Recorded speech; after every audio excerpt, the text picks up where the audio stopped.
Hey everyone, welcome to my channel. My name is Uzi. This is my first ever book review. I'm completely new to all this, so please bear with me. Please forgive any awkwardness. I'm sure there's gonna be a lot of it. It's a very new experience for me, but one I've been thinking about for a while now. So yeah, I figured why not just jump right into it, see how it goes, see what happens, and just have fun with it. The book I'm going to be talking about today is one that I was really looking forward to reading. There's been a real resurgence in its popularity recently thanks to TikTok, and that's going to be The Song of Achilles by Madeline Miller. So this book is basically a retelling of the story and relationship between two classical characters from Greek mythology. That is, of course, Achilles and Patroclus from Homer's Iliad. A lot of times historians would describe them as just two very close male friends. You know, they were just roommates. And they were roommates.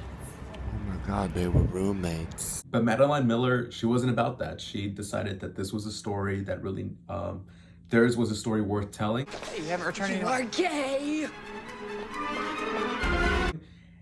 And then she told it. She told it very well in this book. The story is told from Patroclus's point of view. He is the narrator throughout.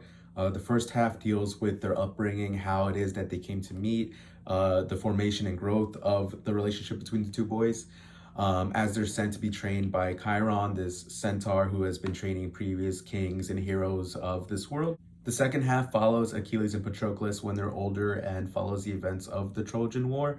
This is the part of the book that a lot of people really enjoy because of the emotional weight that it brings. However, I honestly prefer the first half, if I'm being honest, because it has a very slice of life, coming of age feel to it. And I just really enjoy those types of stories. So going into this book, I was kind of nervous because it was a very hyped up book this year. I'd seen it all over social media. It was talked a lot about on Book Talk, on a lot of platforms. So I was worried that my expectations for it were being set too high. And I would say that in the end, I wasn't disappointed in terms of the story, in terms of the writing was so good. Madeline Miller is so talented when it comes to prose, when it comes to making a story feel and sound like a Greek epic, which is what this felt like. It makes sense. It's what she went to school for how many years, and so she knows what she's doing. She's great at her craft. She's really good.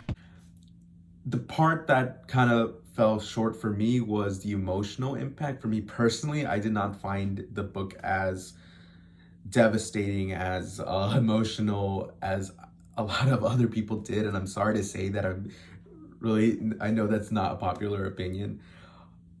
But I don't know, it just wasn't there for me. A big part of it's because I just could not sympathize for the main protagonists. I just didn't find them likable for a good chunk of the novel, which honestly makes sense because it is styled like almost like a Greek epic. So in a lot of these stories, the protagonist is a demigod, and gods in Greek mythology are big douchebags. So it makes sense that people who are half divine have these huge flaws, have these enormous egos. They see themselves above fate, above other people. They see grandeur and fame and legacy. There was a lot of other characters, like marginalized and side characters that I really enjoyed, and I wish that they were fleshed out more, got their own standalone stories, like Chiron, like Briseis. Briseis especially is one that I really enjoyed because she embodies to me the real tragedy of the whole story, which is the people, you know, who are caught in the middle of the war, the refugees, the women, the poor, the ones that are really exploited in this conflict. It was just a lot easier to sympathize and care about those types of characters rather than these two privileged princes that are so caught up in themselves that they completely disregard the consequences that their actions have on others. Not completely, like Patroclus does care about other people, but unfortunately he's just so blinded by his adoration and his dedication to Achilles that it really does taint his humanity a lot of times. So my feelings about Achilles and Patroclus don't impact how I feel about the book itself.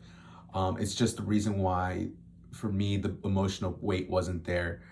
Uh, but that aside, I still highly recommend the book. It's a great story, amazing writing. It made me so nostalgic. It made me feel like I was back in English class, and it reminded me of all the reasons why I find Greek mythology so fun. The great characters, the gods, the divinity, the magic to it, the epic adventure, and it was just so fun to be back into one of those types of stories, because it's not really the type of story I've been really into lately. I've been more into contemporary and realistic fiction. So this was really a fun experience for me. In the end, I wouldn't say that this book was overhyped. I think it's very deserving of the attention it's been getting. Madeline Miller deserves all the praise because she is just so talented. I have read Cersei. I enjoyed that one a lot more. I'll be talking about that one in the future. But yeah, thanks for sticking with me through my first video. I'm sorry, I know there was a lot of awkwardness in there. Hopefully I can get more used to it, less nervous as time goes on. Don't really know how much I'm gonna be posting. Just thought I'd give it a go, see how things turn out. Hopefully I can work those things out in the future. So let me know what your opinions are. If you agree with anything, if you disagree with anything, I'd love to hear it. So yeah, hopefully see you again soon.